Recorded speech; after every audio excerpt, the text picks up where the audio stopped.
antes de mais agradecer as palavras amigas que o Sr. Professor Martinho Vicente Rodrigues teve a gentileza de apresentar enfim, dizer aquilo que um amigo normalmente diz a outro amigo, mas não se agradecendo a amizade, cumpre, na verdade, e isso é com todo o gosto que o faço, sublinhar esta nossa longa convivência de há muitos anos, porque parece que é a terceira ou a quarta vez que eu compareço em diversos locais, mas para fazer sempre aquilo que, enfim, cumpre fazer, que é falar de arqueologia, não sei falar de outra coisa, falo de arqueologia. E, portanto, é com muito gosto que, novamente hoje, aqui estou para falar de arqueologia. Também quero agradecer à doutora Mónica Estrela a gentileza desta apresentação, que já diz muito, quase que esgota aquilo que eu poderia ter para dizer ainda sobre essa matéria.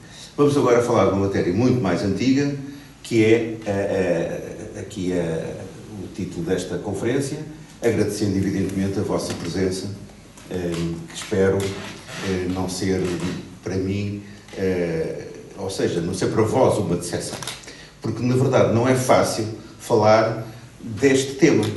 Normalmente os arqueólogos dedicam a sua atividade a variedíssimas fases culturais da presença humana representada no território português, mas eu agora aqui neste caso vou-me centrar num aspecto muito particular, que são as mais antigas presenças humanas. E isso de facto não é fácil, até porque há vestígios muito limitados e muito controversos. Começo logo por dizer isto. Não é fácil falar de vestígios que têm 1 milhão de anos, quando normalmente aquilo que nós encontramos na prática corrente da arqueologia sai na casa dos milhares, e já assim já é preciso escavar muito para chegarmos aos milhares de anos. Aqui estamos numa escala das dezenas e das centenas de milhares de anos, podendo atingir 1 milhão de anos. É uma coisa que muita gente pode duvidar. Será que isto é mesmo verdade?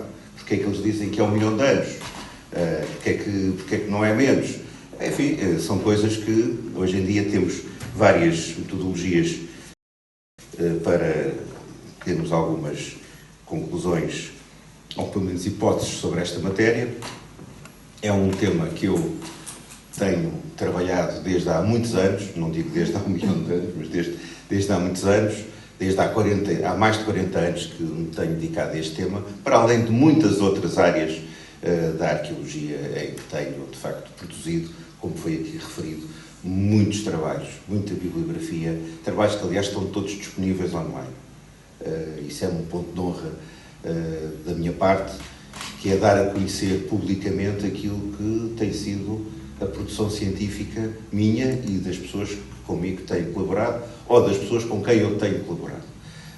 Como foi aqui dito, são mais de 800 títulos, eu penso que já estão perto dos 1000, enfim, e a coisa continua. Espero poder ainda continuar durante alguns anos. Bom, falando então agora daquilo que nos interessa particularmente, este quadro das divisões estratigráficas e da cronologia do Quaternário. É um quadro que foi feito este ano, 2024, sob a égide da Academia das Ciências, e que vai ser validado pela União Internacional das Ciências Geológicas, que é o organismo internacional que estabelece as divisões estratigráficas que correspondem aos diversos períodos da história da Terra, desde o pré-câmbrico até à atualidade. Portanto, há uma comissão internacional que valida estes nomes que estão aqui e as cronologias que correspondem a cada um deles, que estão ali do lado esquerdo do quadro. Portanto, este quadro para Portugal não existia, ou existia de uma forma muito elementar. E um dos trabalhos da Academia, isto é um trabalho coletivo, não foi feito unicamente por mim, mas eu colaborei na elaboração deste quadro, é de facto um ponto importante na nomenclatura geológica, porque pela primeira vez nós podemos ter nomes validados internacionalmente e com o respectivo enquadramento cronológico, a cronologia absoluta ali do lado esquerdo, como eu disse, e a sua integração nas sucessivas áreas que aqui estão referidas. O território português, o território nacional, está, de facto, no extremo da Europa, portanto, integra-se aqui nesta coluna, Europa Ocidental. São estes nomes que interessam à nossa arqueologia, desculpa, e à nossa geologia. Obrigado. E depois tem aqui a correlação com outras áreas que também importa ter presentes para termos, portanto, a perspectiva das comparações indispensáveis, quer com o norte de África, temos aqui, portanto, a zona de Marrocos, quer com a região alpina, que foi, de facto, a região onde se definiram as principais glaciações, o nome das principais glaciações que pontuam todo o Quaternário. Estes nomes que estão aqui, não sei se vêm aí do fundo, Bundes, Mindel, Risse e Wurm, são nomes de rios dos Alpes. E, portanto, estes nomes, hoje em dia, têm um significado cronológico. Quando nós falamos da glaciação de Wurm, que é a última, nós imediatamente sabemos de que períodos é que estamos a falar. Do mesmo modo, quando falamos nestes períodos interglaciários, são períodos quentes, que também existiram durante o Quaternário, que é pontuado globalmente por climas globalmente frios, mas que houve aqui períodos intermédios de climas mais quentes. São os períodos interglaciários. Esses períodos interglaciários, hoje em dia, já não têm tanto esta terminologia, que foi substituída por uma sequência muito mais anódina, que são aqui aquela segunda escala que está ali, escala de E, I, S, que são os isótopos de oxigênio. Através das colunas feitas no fundo do mar, foi possível identificar diversos episódios climáticos determinados pela relação de isótopos de oxigênio, que dão, portanto, a temperatura da água do mar naquela altura. Isso, portanto, é muito mais rigoroso do que falarmos em glaciações, que têm uma expressão local, enquanto as colunas que estão ali definidas na segunda coluna têm uma escala global porque exprimem a temperatura das águas oceânicas. Portanto, têm uma expressão muito mais alargada do ponto de vista da geografia do que as glaciações alpinas. Mas, portanto, isto é para poderem ter, de facto, uma ideia de que estes temas não são fáceis, são temas difíceis e que se tornam ainda mais difíceis quando é certo que o progresso dos conhecimentos é cada vez mais rápido, é exponencial.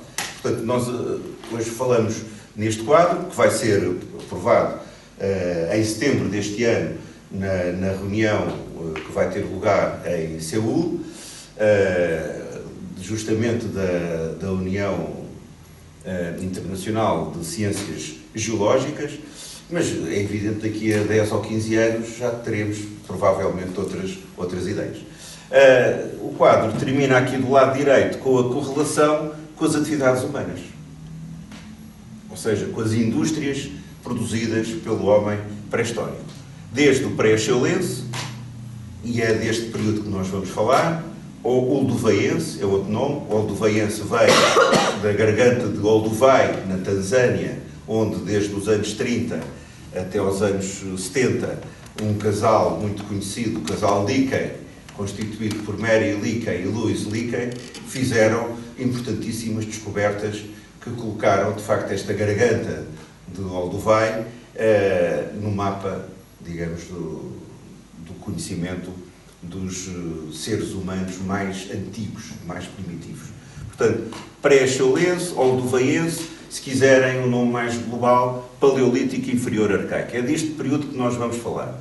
E é um período, como estão ali a ver, que se pode situar ali entre 1.200.000 anos e aproximadamente os 800.000 anos. Portanto, é um período muitíssimo antigo, antecedendo os outros períodos que estão aqui indicados da história humana. Porque aqui temos, de facto, essa coluna que faz a correlação entre a evolução da história humana e a evolução do clima e da história geológica da Terra. E isto no que respeita ao quaternário. Como veem, o quaternário está aqui indicado em 2,58 milhões de anos. 2.580.000 anos. É aquele númerozinho que está ali do lado direito. Do lado esquerdo, aliás. Portanto, essa é a cronologia para o início do quaternário, período em que nós ainda hoje vivemos. Ainda vivemos do quaternário. Com dois grandes episódios. O Pleistocénico, está aqui, indicado nesta coluna, e depois, finalmente, ali acima, no topo, o Holocénico. Hoje em dia fala-se muito também num outro período, que é o Antropocénico. Mas o Antropocénico, para os geólogos, não tem validade. O Antropocénico é uma coisa de caráter económico, social, mas não tem expressão geológica, não tem expressão na natureza. É uma criação humana. Discute-se muito se deveria ter ou não a sua aceitação no mapa geológico. Como veem, a Academia das Ciências de Lisboa considera que não tem, tal como, de modo geral, as outras academias a quem cabe a fixação da nomenclatura. É isso de que estamos a falar. Portanto, o Antropocénico é um termo útil para certo tipo de considerandos, de descrições, mas não tem uma expressão natural. Bom, e é isso que importa uma situação destas. Vamos ver, depois deste introito, como é que nós podemos aqui ter alguma informação sobre as diversas etapas da presença humana na Europa, e em particular aqui no extremo ocidental da Europa. Depois de uma longa época em que os arqueólogos diziam que os vestígios mais antigos conhecidos na Europa Ocidental, ou mesmo em toda a Europa, não ultrapassavam os 500 mil anos, 500 mil anos já parece uma enormidade, surgiu uma prova documental inequívoca de que essa presença ia muito para além disso. Podia atingir 1.800.000 anos. E temos aqui a prova, uma coleção de crânios. Eu chamo-lhe humanos. Depois isto podem ter nomes específicos, as espécies podem não ser a nossa, mas no fundo a origem é a mesma. São humanos. São humanos. E que de facto, enfim, estão aqui representados pelos restos que deles nos chegaram. É a célebre jazida de Manisi, na Geórgia, portanto às portas, de facto, do continente europeu. Esta descoberta provocou grandes agitações no mundo científico, porque, como digo, até então havia a teoria mais conservadora de não aceitar a antiguidade da espécie humana no território europeu para além dos 500 mil anos. E havia outros que já nesta altura e antes das descobertas dos crânios de Manisi diziam que essa presença era muito mais antiga. Portanto, havia duas correntes. Eu participei em algumas escavações, como irão ver, eu participei em algumas escavações, isto é que vão ver daqui a bocadinho, mas isto é para ver, de facto, o que é que se pensava no início do século XXI, ou o que é que um determinado grupo de arqueólogos pensava do que poderia ser a mais antiga, ou as mais antigas ocupações da Europa. Como veem aqui, as bolinhas vermelhas correspondem a sítios com mais de 1.500.000 anos. Isto significa que já nesta altura, e antes isto é uma síntese feita em 2002, mas as informações são anteriores. Antes das descobertas dos crânios de Manisi, na Geórgia, repito, já havia muito boa gente que dizia que os vestígios da atividade humana na Europa eram muito mais antigos do que os tais 500 mil anos que os arqueólogos mais conservadores admitiam. E claro, isto valia o que valia. Eu participei. Esta corrente de arqueólogos, que também muitas vezes eram geólogos, que admitiam presenças humanas muito para além dos tais 500 mil anos, teve de facto a sua máxima expressão com a investigação francesa e através de algumas publicações de grande divulgação. Esta aqui do lado esquerdo foi editada em 1991 por um colega meu que eu conheci e com quem colaborei, o Sr. Professor Eugênio Bonifé, e esta aqui é um livrinho de divulgação da mesma época, cá está o nome do senhor, Os Primeiros Povoamentos da Europa, das origens a 500 mil anos. Precisamente, o limite inferior que ele admitia era o limite máximo para os seus oponentes, os seus, dele e de outros. Portanto, isto significa que antes das descobertas dos crânios de Manisi, já havia muito boa gente que dizia que o povoamento da Europa era tão antigo quanto 1.500.000 anos, ou até mesmo mais, conforme viram no quadro anterior. Esta foi uma fotografia que eu fiz em 1988 de um desses sítios,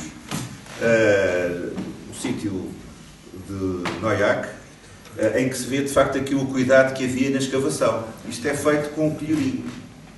E o terreno, como está frequentemente úmido, nunca seca, isto tinha que ser tirado, digamos assim, garfada a garfada da terra, para pôr à vista justamente os seixos ou as peças supostamente lascadas. Portanto, é isto que vocês estão aqui a ver. As pessoas tinham que andar aqui por cima das tábuas para não estragar o trabalho que ia sendo feito, camada após camada, até atingir estes níveis onde de facto se identificaram in situ algumas peças intencionalmente lascadas. Afinal, que indústrias é que são estas? São peças muito simples, lascas brutas, portanto sem trabalho secundário, obtidas de núcleos, como este, por exemplo, que se vê aqui, ou peças sobre seixos rolados. Com um lascamento muito simples, obtinha-se aqui um gume. E era esse gume que era utilizado como cutelo, como raspador. Portanto, são peças muito primitivas. E daí a dúvida. Havia quem duvidasse ou da intencionalidade das peças ou da sua cronologia tão antiga. E porquê? Porque não havia restos humanos associados.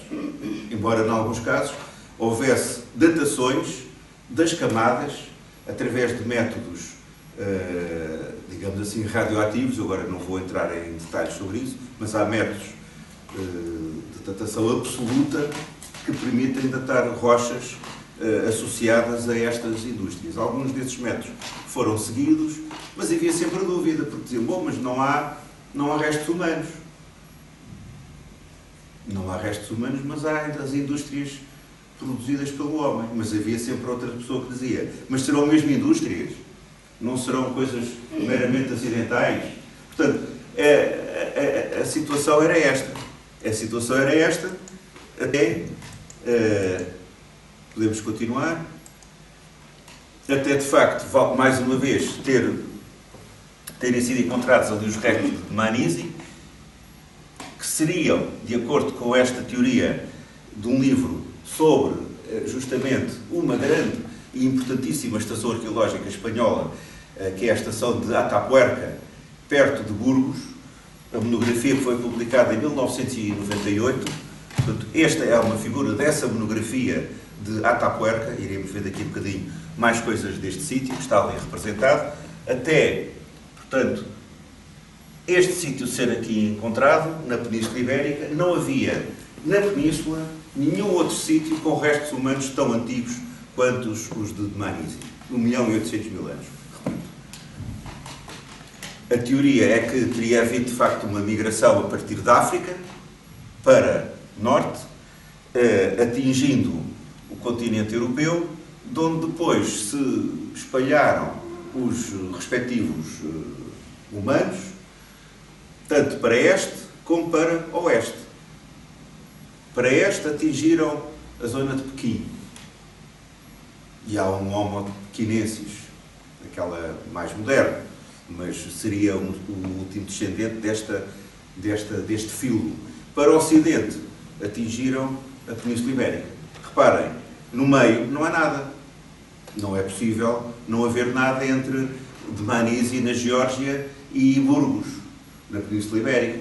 Tem que haver muito mais informação daquela que até hoje tem sido identificada. E tem sido identificada porque há arqueólogos que se dedicam a esse trabalho, porque ela não surge de geração espontânea.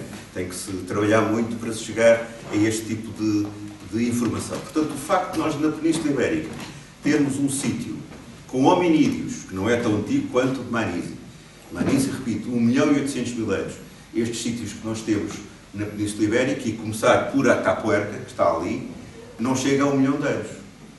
Mas é muito mais antigo daquilo que se conhecia e daquilo que os mais conservadores diziam que eram os mais antigos homens europeus, homens e mulheres, hominídeos, os tais 500.000 anos.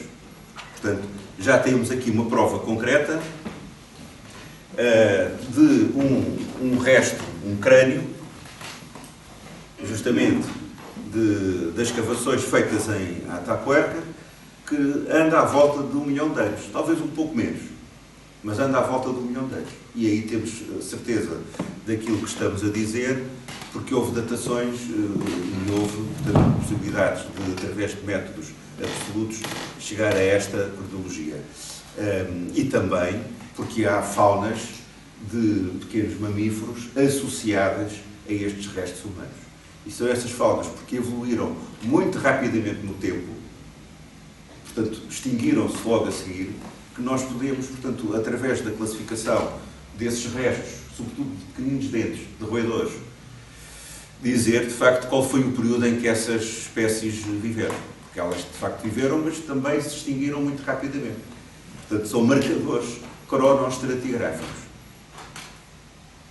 Portanto, esta é a capa da monografia, publicada em 1998. Eu não vou entrar em detalhes, tinha aqui um texto escrito, mas isto era a última coisa que eu hoje ia fazer, ler um texto.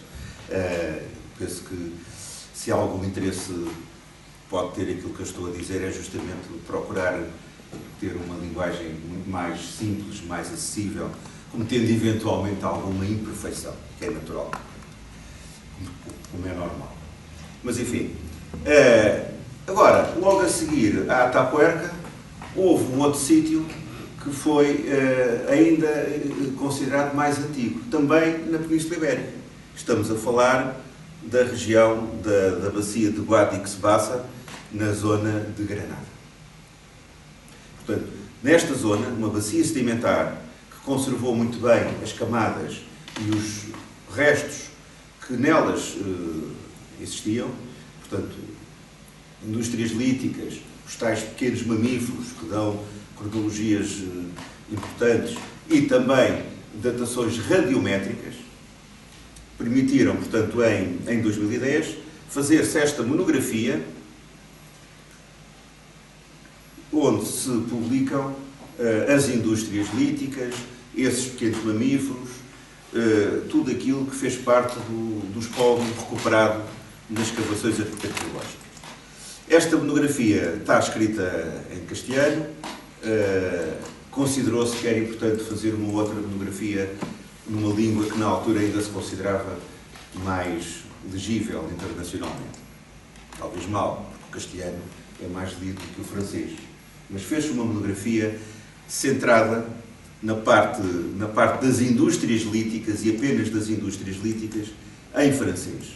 Cá está a monografia editada pelo CNRS, Centre National de Recherche Scientifique, são as edições do CNRS francês, publicou em 2010, portanto, no mesmo ano daquela outra monografia que eu mostrei há bocadinho, uma versão francesa das indústrias líticas arcaicas de Barranco León e de Fuente Nueva 3. Indústrias líticas, mas não fala aqui em restos humanos. Mas também apareceram. Apareceram logo a seguir. Vamos ver algumas indústrias líticas para terem uma ideia. Podemos passar a seguinte, se for possível. Portanto, as indústrias líticas têm sempre como princípio elementar o da percussão direta. Duas rochas percutindo diretamente uma na outra, através de um movimento humano, da mão ou das mãos, produzindo lascas que são utilizadas e produzindo núcleos. Os núcleos também podem ser utilizados como raspadores, como está há pouco referido. Portanto, a base destas indústrias é tão simples quanto isto. Resulta da percussão direta, por quantas técnicas ainda não havia, de dois blocos, ou dois seixos, ou que quiserem, líticos, um contra o outro. Vamos ver o seguinte. Estas são algumas das peças recolhidas, não nestas jazidas de Granada, Barranco León ou de Fuentenueva, mas ainda de Atapuerca, portanto, produzidas por aquele nosso antepassado que viram o crânio em vista frontal. Estas, portanto, são de Atapuerca. Vamos ver agora estas da bacia de Guadix-Baza. É isto, portanto, núcleos, aqui com uma série de direções de levantamento das lascas e aqui as peças propriamente ditas. Portanto, núcleos de onde se extraíram lascas. E agora as próprias lascas. Esta é de Fuentenueva, é um dos sítios que eles identificaram, nessa bacia sedimentar. O outro foi Barranco León, aquele núcleo que viram anteriormente é de Barranco León. Estas lascas são de Fuentenueva, portanto são ainda mais antigas do que as ocupações identificadas em Atapuerca. Estamos aqui a falar de uma cronologia que anda à volta de 1.400.000 anos. E isso, datado cronometricamente e pelos pequenos mamíferos, é que se associou, excepcionalmente, restos humanos. Encontraram um dente humano, mas que é humano, não há dúvida. Aí não há dúvida.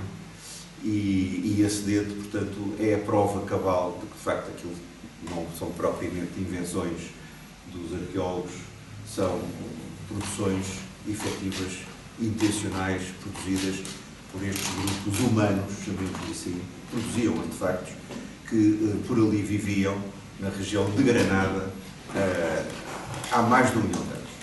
E, portanto, nós podemos dizer que se quisermos ser o mais restritivos possível, que é possível, que, de facto, a presença humana na Europa, a mais antiga, está documentada na região de Granada por restos de humanos com as respectivas indústrias associadas que andarão à volta dos tais 1.400.000 anos. São os mais antigos da Europa, para além de Dmanisi, que fica no outro extremo, que esse, como viram, tem 1.800.000 anos. Ora, entre Dmanisi e Granada há todo um continente que evidentemente tinha que ser percorrido. Não há ainda vestígios conhecidos, mas isso é apenas uma questão de tempo.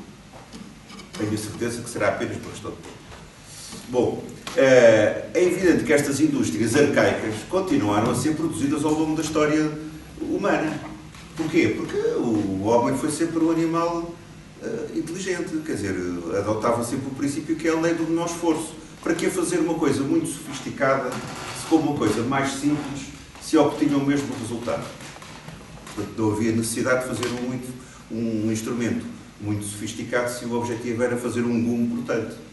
Bastava, para o efeito, fazer 3 ou 4 levantamentos, através da tal técnica da percussão direta, para fazer um gume cortante.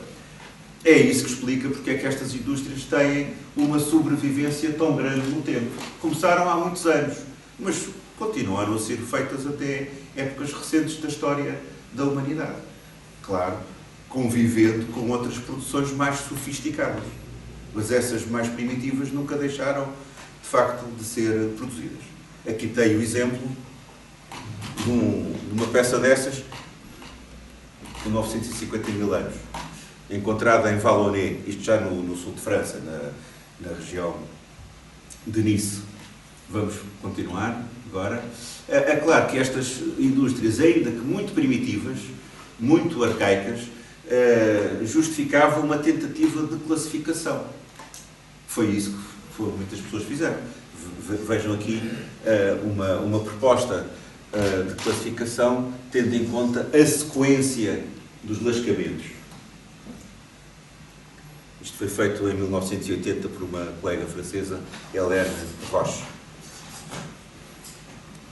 Portanto, pode haver sempre possibilidades de aplicar métodos científicos ao estudo destas indústrias, por mais primitivas e mais elementares ou duvidosas que elas possam, de início, apresentar-se. Vamos ver, portanto, depois deste pequeno introito, ver aquilo que se passa em relação ao nosso território. Isto, de facto, temos que passar atrás. Eu depois digo, portanto, de norte para sul, nós temos aqui estações ao longo da costa e também na península de Setúbal. A estação mais a norte é aquela ali, é a Serra de Bouro, a norte da Lagoa de Óbidos. E depois temos aqui uma outra que é a Seixosa,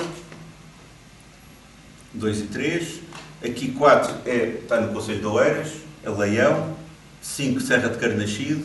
E depois aqui na zona da Península de Setúbal temos na Quinta do Peru, que fica portanto, já perto dos contrafortes da Serra da Arraia. Vamos começar então pela primeira, pela Serra de Bouro. Isto é o aspecto do depósito,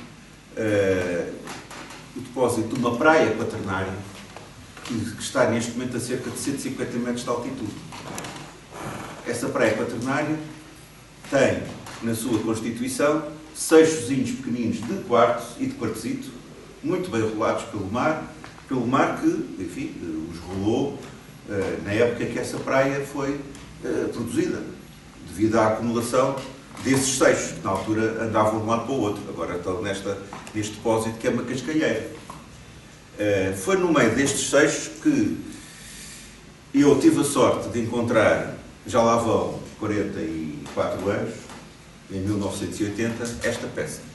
Fui acompanhado na altura de um grande geólogo e arqueólogo, que foi o Dr. Jorge Spisevski, que foi geólogo dos serviços geológicos e que foi, de certo modo, o orientador do estágio de fim de curso.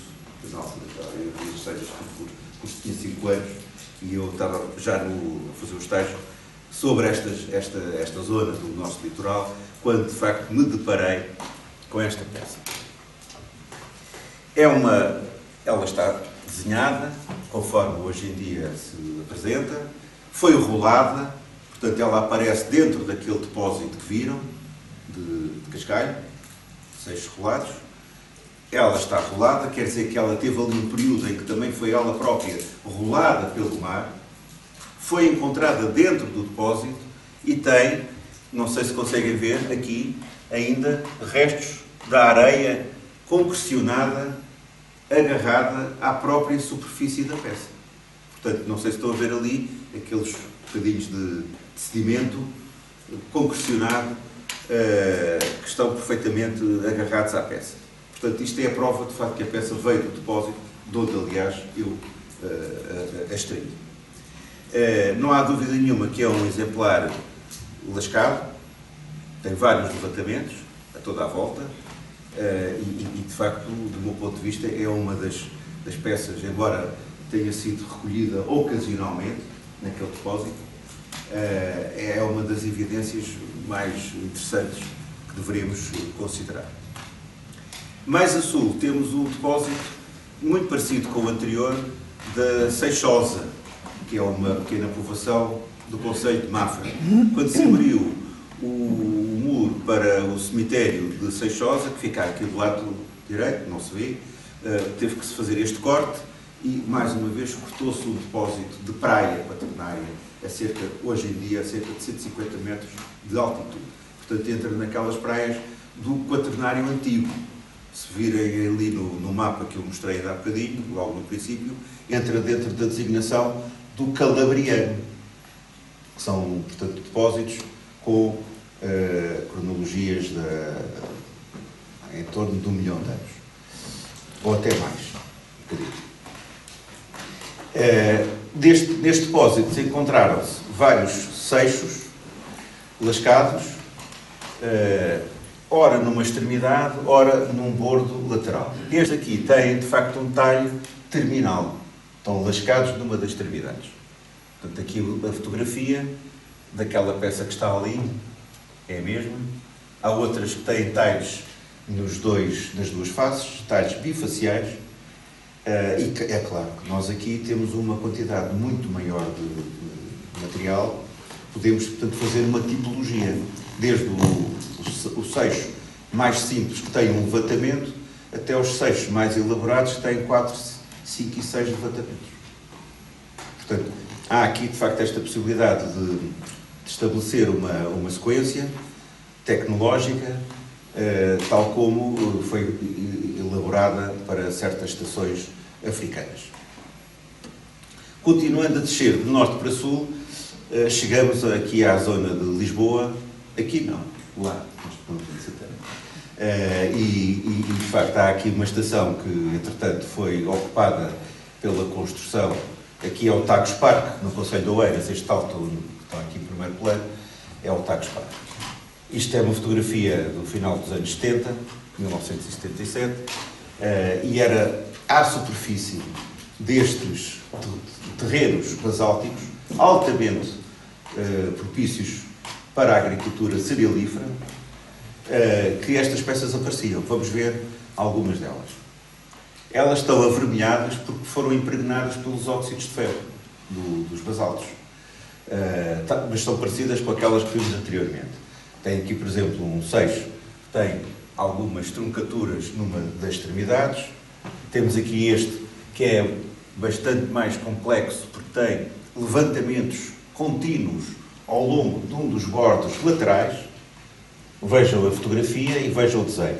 São peças roladas, o que significa que foram elas próprias envolvidas pelas ondas do mar, que na altura batia ali naquela zona. Os depósitos estão hoje em dia praticamente desaparecidos, são campos de cultura.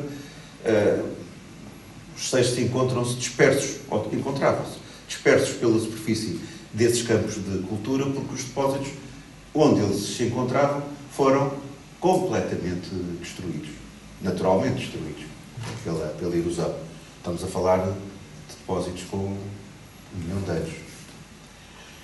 Mais uma vez, esta cor fortemente avermelhada tem a mesma explicação. Se nós partíssemos esta peça, por dentro, a peça era esbranquiçada, como aliás é a cor normal dos quartzitos.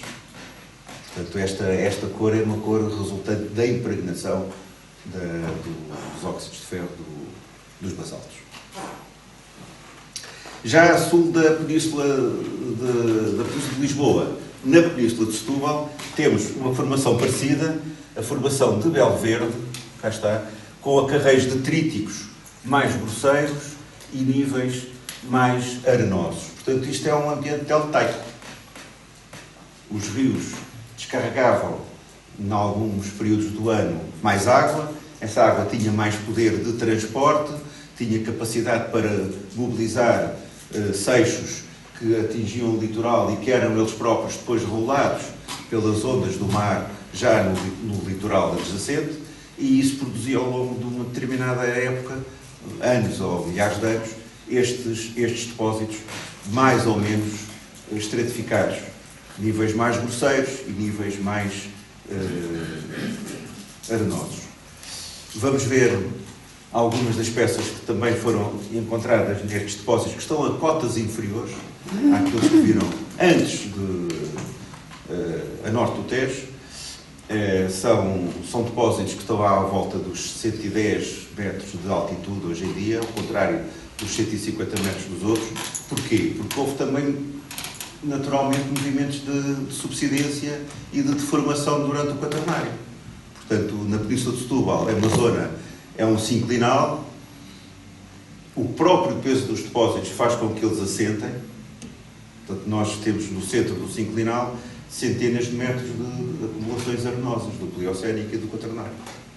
Portanto, o próprio peso fez com que esses depósitos tivessem um assentamento natural.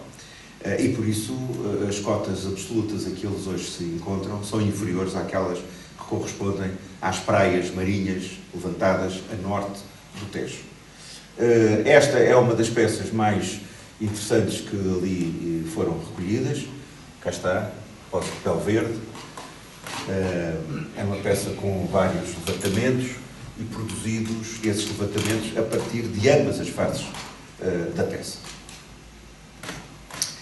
Mais recentemente, Há uma colheita de uma peça na formação que está assente sobre esta formação. Como veem, isto tem muito geologia hoje, não é? Até menos de arqueologia do que se podia pensar. Porque a geologia aqui é essencial para perceber a arqueologia. Por cima dessa formação de Belverde, que eu mostrei, que é essencialmente uma formação fluvio-marinha com seixos regulados e interstratificados em areias grosseiras, há uma outra formação, portanto, mais moderna, que está por cima, foi apelidada formação de Marco Furado. Essa formação de Marco Furado é essencialmente continental, de carreiros continentais, e profundamente avermelhada. Por isso é que ficou com o nome de formação vermelha de Marco Furado, ou formação de Marco Furado, enfim. Essa coloração vermelha, para os pedólogos, tem uma explicação. Tem a ver com um clima quente e continuado que terá existido num período que, para alguns pedólogos, não podia ser mais moderno do que 1.200.000 anos. Porque diz que após essa época não houve, nesta região onde nos encontramos, que é o ocidente da Europa, outro período em que houvesse condições climáticas suscetíveis de produzir depósitos com esta espessura e com esta característica, esta coloração fortemente avermelhada. Portanto, é um critério pedológico que eu não discuto. Isso é dito pelos pedólogos. O que eu posso dizer é que, de facto, o depósito é mais moderno do que o outro, que já continha materiais líticos supostamente talhados. Este é mais moderno, tem estas camadas interstratificadas de carreiros mais grosseiros, de seixos, como estão a ver ali, e de blocos de quartzo. São estes branquiçados que estão aqui, são essencialmente seixos de quartzo. Pois foi numa destas passagens mais grosseiras do depósito que eu me estou a referir, da formação de Marco Furado, que se encontrou, está aqui, uma lasca de quartzo intencionalmente lascada. Pode ser uma lasca, mas o intencional aqui é que faz a diferença. Pode ser uma lasca natural, de um choque acidental de um bloco contra outro bloco. Aqui o que faz a diferença é o ser intencional. Essa característica de intencionalidade foi rapidamente identificada, pode ser discutível, mas é aquela que eu considero a hipótese mais correta. Vamos vê-la em pormenor. E porquê é que eu digo que é intencional? Porque tem aqui um ponto de impacto muito evidente. É o chamado bolo de percussão. É um ponto de impacto que resulta de uma pancada intencionalmente produzida. E depois tem, na outra face, portanto, esta aqui é a superfície de separação da lasca. A lasca saltou do núcleo. É uma lasca de quartzo. Como vêem, é quartzo. Na outra face, digamos assim, que é aquilo que os arqueólogos designam como anverso, ou face dorsal, tem uma série de levantamentos aqui ao longo de um dos bordos laterais. Claro que estamos a falar de um trabalho no quartzo. O trabalho no quartzo é sempre muito difícil de identificar, porque o quartzo em si já é uma rocha, ou um mineral, se quiserem, mais irregular e não é fácil de identificar. Mas com cuidado, esta fotografia foi feita por um dos grandes fotógrafos de arqueologia. Ele conseguiu, de facto, apanhar ali coisas que dificilmente se verão, e o mesmo em relação ao desenho, também é feito por um grande desenhador de arqueologia. Portanto, esta peça foi, do meu ponto de vista, um argumento importante para a consideração da autenticidade destas indústrias. Bom, esta questão manteve-se entre o sim e o não. A peça foi encontrada no princípio dos anos 90, no cemitério da Baixa da Banheira, portanto, o cemitério de Val de Figueira, é o nome desse cemitério. E a coisa ficou assim, para uns era, para outros não era, para mim era, mas havia outros colegas que diziam que não. E depois, ainda para mais, não havia cronologias absolutas, lá está sempre a questão da cronologia, porque é impossível encontrar aqui restos humanos, porque estes depósitos são de tal forma ácidos que não permitem a conservação dos restos ósseos. Não há hipótese nenhuma de ter lá restos ósseos, sejam humanos, seja de outra espécie qualquer. Portanto, temos que nos cingir àquilo que é a realidade. Ora, estão ali a ver a ponta do cemitério. Este senhor que está aqui é professor catedrático em Coimbra, é o professor Pedro Proença e Cunha. Como vêem, os professores também sabem pegar nas enxadas, quando é preciso. O que é que ele está aqui a fazer? Está a fazer a limpeza deste corte para depois fazer a amostragem, que foi feita no dia 6 de março de 2024.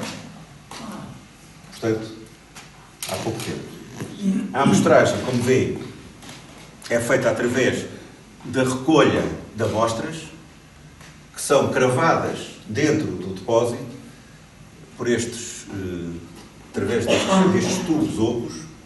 Portanto, a amostra está aqui dentro e agora está em fase de datação. Vamos ver qual é que é o resultado. Ele já tem outros resultados para este mesmo depósito, para a tal formação vermelha. A cor é sempre esta, como vê, é sempre uma cor característica. Ele tem já noutros sítios, este depósito datado, e está datado entre 1 milhão e 800 mil anos. Portanto, isso já é uma boa indicação que nós estávamos há décadas à procura, mas nada como ter a datação no sítio onde aquela peça foi encontrada no princípio dos anos 90, aquela que viram. É a prova dos 9 que estamos à procura. Portanto, até agora eu não apresentei nenhuma certeza, apresentei muitas dúvidas, apresentei a minha interpretação, que é discutível, mas que é a minha, e que já está publicada desde há muitos anos.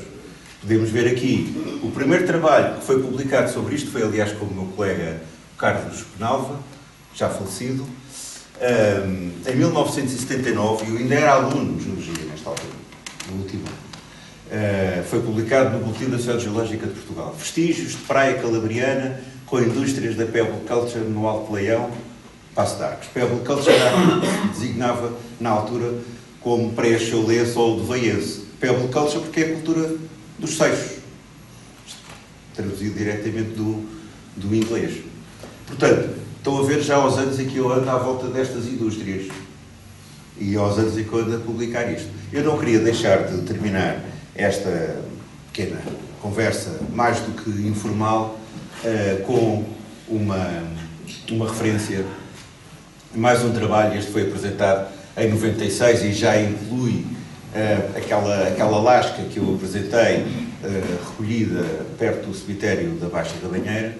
Foi publicado este trabalho em 96, nas atas dos segundos cursos internacionais de verão de Cascais, que teve lugar no ano anterior. Portanto, há muito trabalho feito sobre isto. Houve aqui um período de pausa, digamos assim, de pousio, porque chegámos ao impasse, porque faltavam datações. À falta de restos humanos, tínhamos que obter datações, que estão agora finalmente a ser produzidas. Mas neste impasse, a coisa não ficou esquecida. Portanto, esta comunicação é apenas um pequeno elo de ligação entre o passado e o futuro, que será, espero, um futuro importante para a demonstração da antiguidade destas indústrias, que aliás não estamos a descobrir nada de novo. Estamos simplesmente a colmatar uma lacuna lógica. Porque, de facto, em Espanha já há restos humanos com 1 milhão e 400 mil anos. Não há razão nenhuma para que aqui também eles não existam. Aliás, como por toda a Europa, até ao outro extremo da Europa, como disse, e volto a referir, a importância de Dmanisi, onde esses restos são da ordem de 1 milhão e 800 mil anos. Portanto, aqui as ideias a priorísticas vão, mais cedo ou mais tarde, cair com as descobertas que também, mais cedo ou mais tarde, se irão fazer.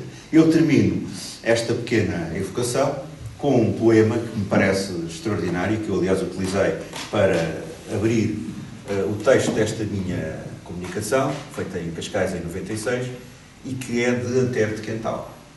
E podemos ler. O poema chama-se Evolução. Fui rocha em tempo e fui, no mundo antigo, tronco ou ramo na incógnita floresta. Onda, espumei, quebrando na aresta do granito antiquíssimo inimigo. Rugi, fera talvez, buscando abrigo na caverna que em sombra urze e giesta. Ou, monstro primitivo, ergui a testa no limoço baú, glauco, pascido. Hoje sou homem, e na sombra enorme vejo a meus pés a escada multiforme que desce em espirais na imensidade. Interrogo o infinito e às vezes choro, mas, estendendo as mãos no vácuo, adoro e aspiro unicamente à liberdade. Um soneto. Muito obrigado. Que é